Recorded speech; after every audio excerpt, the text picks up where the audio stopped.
Hello, here in this video we how to work with MySQL server. In order to work PHP and MySQL, we first know how to create a database in MySQL server, how to create table in MySQL server. Before that, we should know how to open MySQL server on XAMPP and LAMP. So let's see how to open MySQL server on XAMPP. Here we have a control panel of a XAMPP server.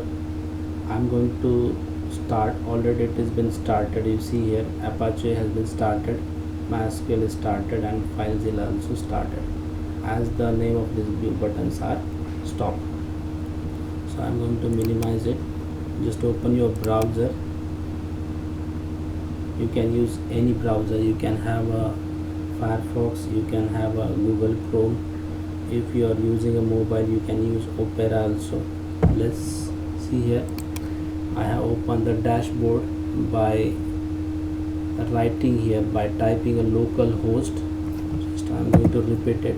Let's see, local host, and click on enter.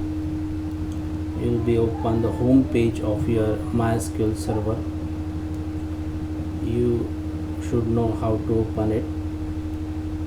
Here you see here there is an option on the right side of your screen, PHP MyAdmin. By using this option, by using this tab, you can work with a MySQL server, MySQL database. Just click on it. It will take a bit time to open because you are going to enter into the database itself of a MySQL. So it will take a time. Meanwhile, I'll tell you how to open MySQL database, MySQL server, by using another option. You can use a directory also. Go to XAMPP folder, go to MySQL tab, and you can open it. See here the MySQL server has been opened. PHP MyAdmin is open now. You can see here localhost / PHP MyAdmin. So in this page you can work with your databases. You can have a number of options here. See here databases, SQL, status, user accounts, export, import, settings, application, variable, and many more options that we have. You will be get habitual once you get work with MySQL server. So in order to work with MySQL server, if I want to create a database, you can click here on new tab. Just click on new. You will be open here one page that will allow us to create a database. See here, create a database. You can mention name of your database out here. So already I have created some databases here. I'm going to create one new database with name MyDB, and just click on create. Once you click on this create tab, you can create your new database. So I have created a new database. See here in the tree hierarchy you can view here MyDB. Just we have created one database with name MyDB. Alright. So after creating MyDB database, you can create a table inside this database. You can have number of databases. You can have number of tables in your single database. So in order to create a table, you can have here option create table. Create table. You can mention table name by using name text field. You can see here student 1. I'm going to create a one table student 1, right? And also you can mention number of columns, columns you want to use in your database, table. So I'm going to create a table which will have only 2 columns. Just for demonstration we are going to create a table, and just click on 2. See here your table structure is open now. The table name is student. You can add column if you want, right? And here you have options like name, type, length, default, collection, attributes, null and index, right? So you can specify attributes of your columns, right? Name of your column by using name attribute. You can specify your role. Obviously first column must be an integer. You can specify data type of your column by using type.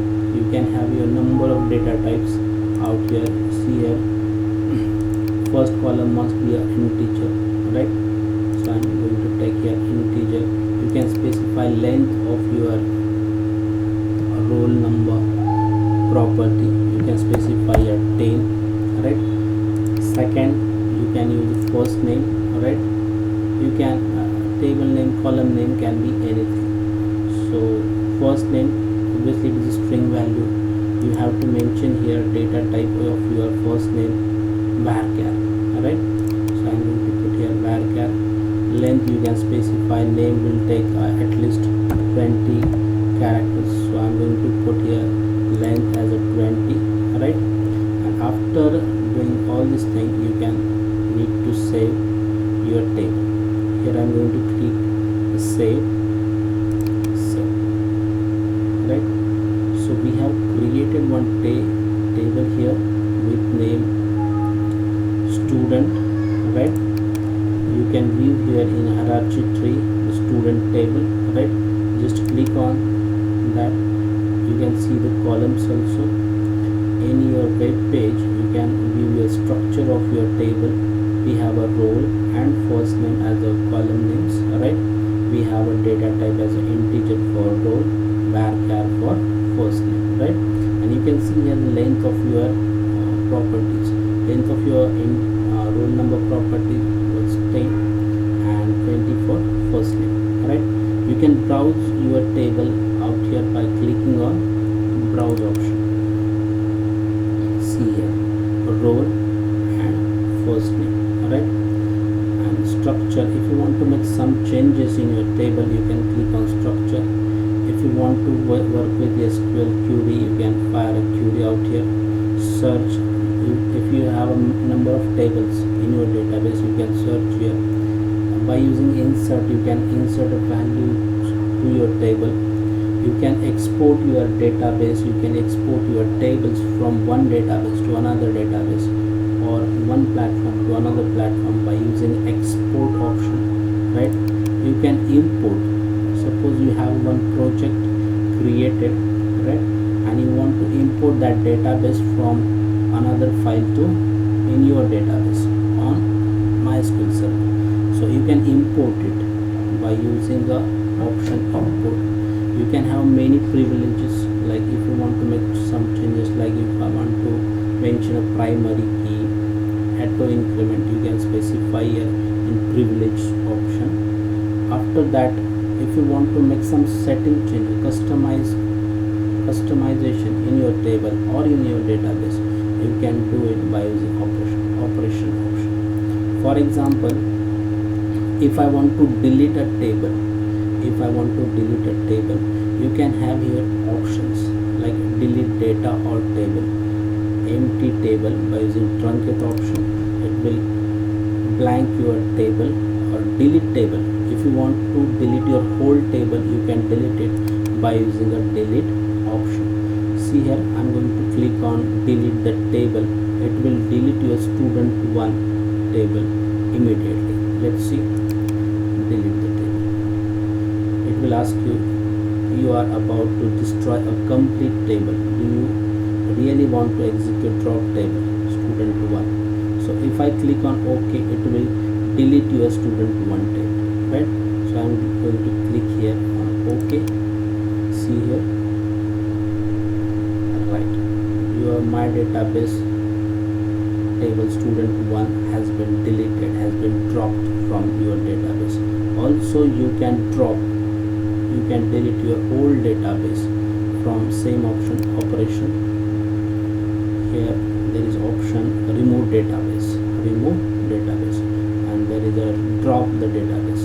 You can drop your old database from here. So so click on just drop it